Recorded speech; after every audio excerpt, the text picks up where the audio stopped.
never forget that, whatever happens to me in the future. She didn't know how many people had drowned, nor would she ever find out. The cries for help still pulsated like a pain in her head. At first, she had been surrounded by these cries. Then, one by one, they had fallen silent. When she hit land, she had praised her luck. She had survived. She had arrived. But for what? She had quickly tried to forget her dreams. Nothing had turned out as she had imagined. A harsh spotlight had picked her out as she lay on the cold and wet Spanish beach. The dogs had run up to her, and then the soldiers surrounded her with their shiny weapons. She had survived, but that was all. Afterwards, she'd been placed in the refugee camp with its barracks and tents, leaky showers, and dirty toilets. On the other side of the wire fence, she could see the ocean that had released her, but nothing else. None of the future she had imagined. The people in the refugee camp, so varied in their language, dress, and terrible experiences, imparted through a look or sometimes words, had only this in common: nothing to look forward to. Some had been there for many years.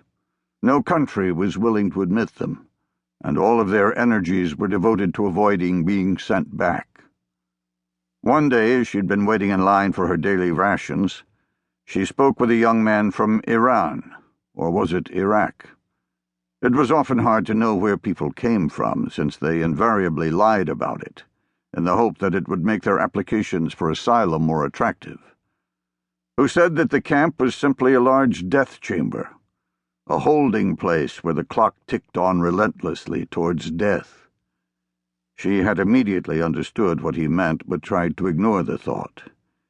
His eyes had been full of sorrow. They surprised her. Since she had grown to be a woman, all she had seen in men's eyes was a kind of hunger. But this thin man seemed not to have noticed her beauty, nor her smile. This had frightened her. She couldn't stand the thought that men did not immediately desire her, nor that the long and desperate flight had been for nothing. She, like all the others who had been caught, lived in the hope that her ordeal would one day be over. Through some miracle, someone would one day appear before her with a paper in his hand and a smile on his lips and say, "Welcome." In order not to drive herself insane, she had to be very patient. She understood that. And patience could only arise if she didn't allow herself any expectations. Sometimes people in the camp committed suicide, or at least made serious attempts. They were the ones who were not strong enough to stifle their own expectations, and the burden of thinking that their dreams would one day be realized finally overcame them. Therefore, every morning when she woke up, she told herself that the best she could do was to rid herself of hope. That, and never mentioning her true country of origin. The camp was always a hotbed of rumors about which countries offered the best chances for asylum applicants. It was as if the camp were a marketplace of countries, where the possibilities for entry were recorded on a kind of stock market. No investments were ever long-lasting or secure. A short while after she arrived, Bangladesh had been highest on the list. For some reason that they never understood, Germany was granting immediate asylum to all people who could prove that they came from Bangladesh. During an intense few days, people of all complexions and appearances waited in line in front of the exhausted Spanish bureaucrats, and argued with great fervor that they had suddenly realized that they were from Bangladesh.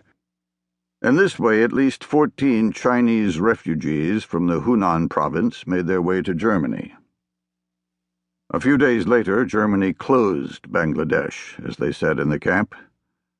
After 3 days of uncertainty, a rumor was started that France was prepared to take a certain quota of Kurds. She had been unsuccessful in her attempts to research where the Kurds actually came from or what they looked like.